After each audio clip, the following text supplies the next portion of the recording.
राज्यानं $अर्धा ट्रिलियन अर्थव्यवस्थेचा टप्पा पूर्ण केलाय आणि येत्या 3 ते 5 वर्षांमध्ये $1 ट्रिलियन अर्थव्यवस्थेचं उद्दिष्ट गाठण्यासाठी वेगानं वाटचाल सुरू आहे।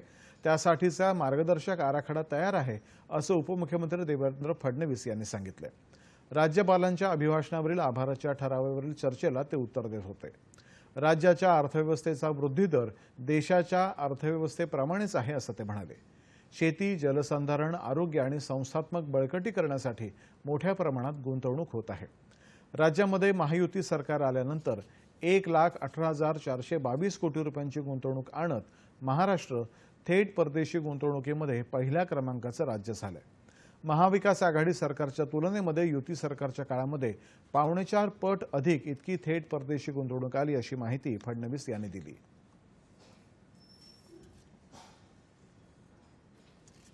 या वर्षीचा आपला जीएसडीपी आपण जर बघितला तर डॉलरची जी काही स्थिर किंमत आहे त्या किमतीनुसार आपण देशातलं पहिलं राज्य झालोय की ज्यांनी $500 ट्रिलियनचा मार्क हा त्या ठिकाणी पार केला आहे आणि $1 ट्रिलियन इकॉनॉमीकडे आपली वाटचाल ही आता वेगाने त्या ठिकाणी सुरू झालेली आहे। 16 लाख कोटीवरनं 10 वर्षांमध्ये आपल्या अर्थव्यवस्थेचा विस्तार हा 40.70 लाख कोटीवर गेलाय।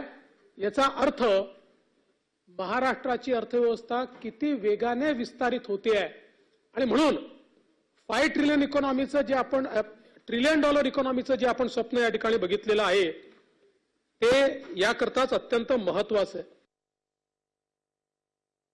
राज्यातल्या महायुती सरकारनं नोकर भरती पारदर्शीपणे राबवत 2.25 वर्षांच्या काळामध्ये 1 लाख लोकांना सरकारी नोकरी द्यायचा विक्रम केल्याचं फडणवीस यांनी सांगितलं।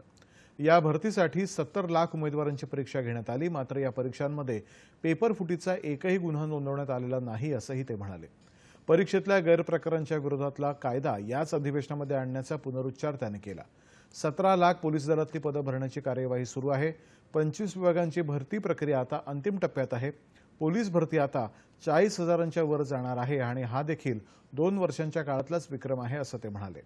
महाराष्ट्रातला कोणताही उद्योग प्रस्ताव राज्याबाहेर गेलेला नाही, असं सांगत फडणवीस यांनी याबाबतचे विरोधकांचे आरोप फेटाळून लावले। सिंचन वाढवण्यासंदर्भामध्ये राज्य सरकारनं मोठ्या प्रमाणामध्ये काम सुरू केलं आहे। महाविकास आघाडी सरकारनं रोखलेल्या 121 सिंचन प्रकल्पांना फेर प्रशासकीय मान्यता दिल्याची माहितीही फडणवीस यांनी दिली। दरम्यान विरोधी पक्ष नेत्यांच्या निलंबनाबाबत फेरविचार करण्याच्या दृष्टीनं मुख्यमंत्र्यांची चर्चा झालेली आहे। उद्या संसदीय कार्यमंत्री सभागृहात निर्णय जाहीर करतील, असंही फडणवीस यांनी सभागृहामध्ये सांगितलं।